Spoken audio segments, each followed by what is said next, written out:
ये बात है 2017 की और पेप्सी को लॉन्च करता है अपना न्यू एनर्जी ड्रिंक जिसका नाम था स्टिंग। पेप्सी को world's leading food and beverage brands में एक है और ये Pepsi, Cheetos, Lays, Mountain Dew जैसे बड़े ब्रांड्स ओन करता है। स्टिंग अपने इनिशियल डेज से ही बहुत पॉपुलर था और इसे लोग इतना पसंद करने लगे कि ये इनकी एक डेली हैबिट हो गई थी। कभी कोई दिन में 2 बार कंज्यूम करता था तो कभी कोई 3 बार।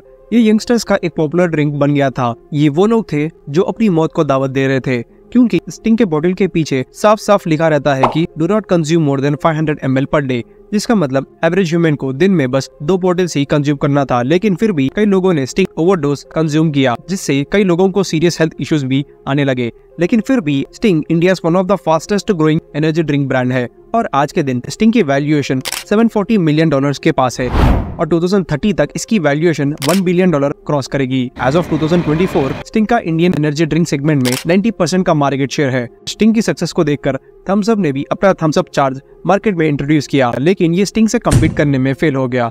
आखिर क्या सीक्रेट इंग्रेडिएंट स्टिंग अपने एनर्जी ड्रिंक्स में यूज कर रहा था जिससे लोग इससे इतना एडिक्टिव हो रहे थे? स्टिंग का नेटवर्किंग सिस्टम इतना स्ट्रॉन्ग है कि आज के दिन स्टिंग बड़े से बड़े मॉल से लेकर छोटे से छोटे जनरल स्टोर में इजीली मिल जाता है। और कोविड-19 में जब सारे कंपनीज लॉस कर रहे थे तो दूसरी तरफ स्टिंग एक अकेली ऐसी कंपनी थी जिसके सेल्स 440% बूस्ट हो गए थे। आखिर क्या सीक्रेट स्ट्रेटेजी स्टिंग यूज कर रहा था और मोस्ट इम्पोर्टेंटली क्या थे वो हाईली कॉम्प्लिकेटेड बिजनेस लेसन्स जिसे हमें जरूर सीखना चाहिए?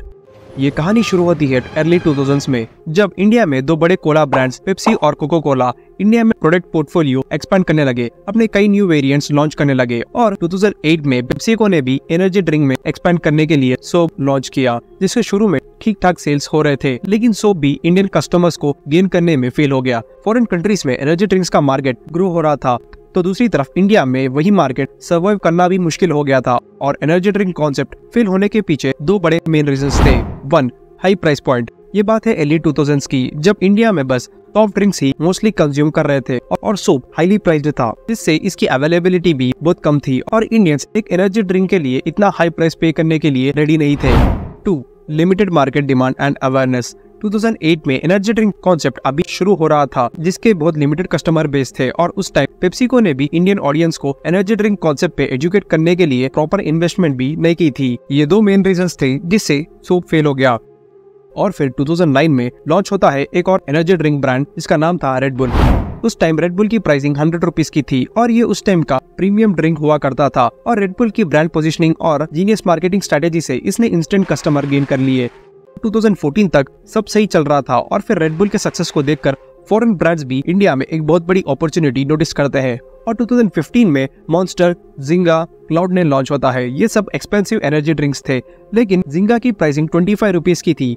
मॉन्स्टर के लॉन्च से ही इसने कई डिफिकल्टीज फेस किए क्योंकि उस time red bull market dominate कर रहा था। एक तो ये इंडिया का पहला सक्सेसफुल एनर्जी ड्रिंक था और ये 5 साल से इंडिया में ऑपरेट कर रहा था तो इसका डिस्ट्रीब्यूशन नेटवर्क भी बहुत स्ट्रॉन्ग था। लेकिन फिर भी रेड बुल के कॉम्पिटिटर्स धीरे धीरे अपनी मार्केट पोजीशनिंग बढ़ा रहे थे और इसी कंपटीशन को देखकर कोको कोला ने अपना एक एनर्जी ड्रिंक लॉन्च किया जिसका नाम था बर्न, लेकिन इन ए मैटर ऑफ टाइम इनका प्रोडक्ट फेल हो गया था और फिर 2015 में food safety and standards authority of India ने मॉन्स्टर, क्लाउड9, जिंगा को इंडिया में बैन कर दिया था। इसका बैन होने का मेन रीजन ये था कि ये एनर्जी ड्रिंक में हाई कैफीन और जिंक्सन का इरेगुलर कॉम्बिनेशन यूज कर रहे थे क्योंकि कैफीन बॉडी में एनर्जी और हार्ट रेट बूस्ट करता है लेकिन दूसरी तरफ जिंक्सन बॉडी रिलैक्स करता है और इसे काम करता है। ये दोनों एक दूसरे से ऑपोजिट है और मॉन्स्टर ये दोनों का कॉम्बिनेशन अपने एनर्जी ड्रिंक में यूज कर रहा था और यही नहीं, brands excess amount of vitamin B2, B3, B6 और B12 भी यूज कर रहे थे जिससे liver damage, increased risk of diabetes जैसे बड़े साइड इफेक्ट्स हो रहे थे और इसमें ट्यूरिन, एल-कैरेटीन और 2 अमीनो एसिड्स भी यूज हो रहे थे जो food safety and standards act 2006 के वायोलेशन में थे जिससे अब 2015 में रेड बुल के सारे कॉम्पिटिटर्स इंडिया में बैन हो जाते हैं और इंडिया में रेड बुल फिर से एक अकेला एनर्जी ड्रिंक ब्रांड बन जाता है जिसका कोई कॉम्पिटिटर नहीं था। और इस गैप को फिल करने के लिए पेप्सी को इस मार्केट में फिर से एंटर करता है। पेप्सी को एक multinational food and beverage brand है जो Pepsi, Mountain Dew, Tropicana, less जैसे बड़े ब्रांड्स ओन करता है और इस गैप को फिल करने के लिए पेप्सिको ने कई और ब्रांड्स लॉन्च किए जिसमें ये फेल हो गया। पेप्सिको ने 2008 में सोप लॉन्च किया था लेकिन वो भी इंडियन कस्टमर्स को गेन करने में फेल हो जाता है और उसी दौरान पेप्सिको न्यूयॉर्क बेस्ड रॉकस्टार नाम की एक बेवरेज कंपनी को नोटिस करता है और रॉकस्टार स्टिंग नाम का एक एनर्जी ड्रिंक ब्रांड रन कर रहा था और ये स्टिंग को 2002 से बस वियतनाम में बेच रहा था और रॉकस्टार एक छोटा सा ब्रांड था जो रेड बुल, सैमुराई जैसे बड़े ब्रांड से वियतनाम में कम्पीट कर रहा था। लेकिन शॉकिंगली 2014 नेल्सन वियतनाम सर्वे में स्टिंग का एनर्जी ड्रिंक सेगमेंट में 52% का मार्केट शेयर था और ये टैन हीप फैट जैसे बड़े ब्रांड्स को पीछे छोड़ दिया था। फ्रेंड्स, टैन हीप फैट सुनने में अजीब सा है, लेकिन वियतनाम का one of the oldest and most sold energy drink brand है जिसे स्टिंग ने पीछे छोड़ दिया था। और स्टिंग की ग्रोथ को देखकर पेप्सिको ने 2017 में स्टिंग की पेरेंटल कंपनी रॉकस्टार के साथ कोलैबोरेशन में उसी साल स्टिंग एनर्जी ड्रिंक इंडिया में लॉन्च किया और लॉन्च होते ही स्टिंग एक इंस्टेंट हिट था। लोग इसे पसंद करने लगे। मोस्टली ये डेली वेज वर्कर्स और स्टूडेंट्स की पसंद हो गई थी। वो कभी कभार लंच मिस करते थे, लेकिन स्टिंग बिल्कुल भी मिस नहीं करते थे। ये है स्टिंग के 4 सीक्रेट स्ट्रेटजीज जिससे ये मार्केट लीडर बन गया। 1. Competitive pricing. पेप्सिको ने अपने प्रीवियस एक्सपीरियंसेस के साथ स्टिंग की प्राइसिंग सेट की थी। जब रेड बुल अपना एनर्जी ड्रिंक 100 रुपीज पे बेच रहा था, तो दूसरी तरफ पेप्सिको अपना स्टिंग बस 30 रुपीज और 50 रुपीज की प्राइसिंग में बेच रहे थे, जो रेड बुल से बहुत ज्यादा चीपर और अफोर्डेबल था। एनर्जी ड्रिंक के कंज्यूमर्स ज्यादातर कॉलेज स्टूडेंट्स और लेबरर्स है, जिनके लिए 100 रुपीज एक एनर्जी ड्रिंक पे खर्च करना बहुत ज्यादा है और ये लोग बजट इश्यूज के वजह से रेड बुल के बदले स्टिंग चूज कर रहे थे। इस लो प्राइसिंग स्ट्रेटेजी से स्टिंग यंगस्टर्स के बीच पॉपुलर होने लगा। 2. Aggressive marketing and branding. Sting ने मार्केटिंग में बहुत सारा कैश एंड एफर्ट्स लगाए और यंग एडल्ट्स के बीच इनका ब्रांड प्रेजेंस और स्ट्रॉन्ग बनाया। इन लोगों ने कई एड कैंपेन्स भी रन किए और अक्षय कुमार जैसे पॉपुलर सेलिब्रिटीज के साथ भी ब्रांड एंडोर्समेंट किए थे और एक फेमस टैगलाइन भी लॉन्च किया, स्टिंग का झटका, इंस्टेंट एनर्जी। और एनर्जी बोले तो स्टिंग। इन्होंने अपने एड्स में ये दिखाया कि एक एवरेज इंसान स्टिंग पीने के बाद बहुत ज्यादा एनर्जेटिक हो जाता है, इतना कि ये एक कार भी चार्ज कर सके, जो रियल लाइफ में इम्पॉसिबल है। इनका मेन गोल अडल्ट्स को ये बताना था कि ये एक इंस्टेंट एनर्जी ड्रिंक है। 3.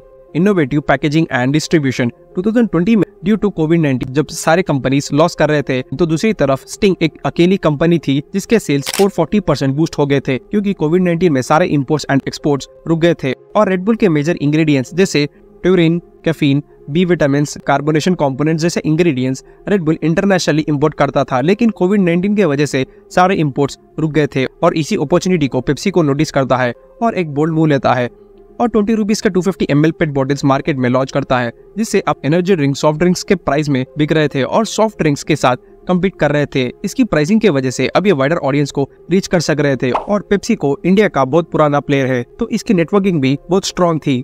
लेकिन फिर भी इसे लोकल रिटेलर्स तक कनेक्ट करने के लिए पेप्सिको ने वरुण बेवरेजेस की हेल्प ली थी। 4. Product innovation aligned with consumer preferences. Sting ने अपने आप को रिफ्रेशिंग ड्रिंक और एनर्जी ड्रिंक सेगमेंट में पोजीशन किया। कई न्यू फ्लेवर्स लॉन्च किए। इनिशियली स्टिंग का original flavour gold rush flavour था, लेकिन स्टिंग ने 2019 में इंडिया में स्ट्रॉबेरी फ्लेवर इंट्रोड्यूस किया और ये इनका मोस्ट सोल्ड फ्लेवर है। इस फ्लेवर के सक्सेस के बाद इसका लोगो भी रेड कलर में शिफ्ट हो गया और 2020 में स्टिंग का मैसिव ग्रोथ को देखकर पेप्सिको ने स्टिंग की पेरेंटल कंपनी रॉकस्टार को एक्वायर कर ली।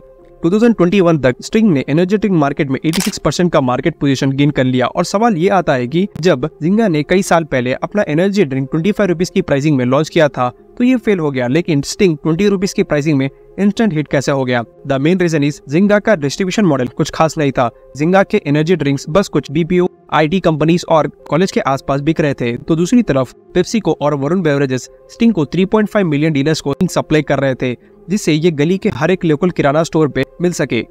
और स्टिंग की सक्सेस को देखकर कोको कोला फिर से अपना एक एनर्जी ड्रिंक लॉन्च करता है जिसका नाम था थम्स अप चार्ज। इस बार सब सही था। Good distribution network, Thums Up जैसा बड़ा नाम अपने एनर्जी ड्रिंक में यूज किया था और आमिर खान के साथ भी कोलैब किया, लेकिन फिर भी थम्स अप चार्ज फेल हो गया था। The main reason is taste. इसका टेस्ट स्टिंग के कंपैरिजन में बहुत बेकार था और आज के दिन इंडिया में एनर्जी ड्रिंक सेगमेंट में स्टिंग का 90% का मार्केट शेयर है, लेकिन फिर भी स्टिंग हमारी हेल्थ के लिए डेंजरस है क्योंकि इसमें हाई लेवल ऑफ कैफीन और शुगर रहता है, जिससे लोग स्टिंग की तरफ अट्रैक्ट होते हैं। कैफीन एक स्टिमुलेंट है जो सेंट्रल नर्वस सिस्टम पे एक्ट करता है, जिससे टेम्पररीली एनर्जी बूस्ट होती है। इसे रेगुलर यूज करने से बॉडी इससे अट्रैक्ट होती है और शुगर के कई बड़े साइड इफेक्ट्स भी है। इस पर एक फेमस स्लोगन भी है, स्वीट टुडे कॉस्टली टुमारो, जिसका मतलब जितना ज्यादा शुगर कंज्यूम करेंगे उतना ज्यादा हेल्थ पे इफेक्ट पड़ेगा। कैफीन और शुगर ज्यादा कंज्यूम करने से अब बॉडी भी एनर्जी लेवल्स बूस्ट करने के लिए कैफीन और शुगर पे डिपेंड करेगी और रेगुलरली कंज्यूम करने के बाद अगर सडनली स्टॉप किया तो बॉडी में कई सिम्टम्स देखने को मिलेंगे, जैसे हेडेक,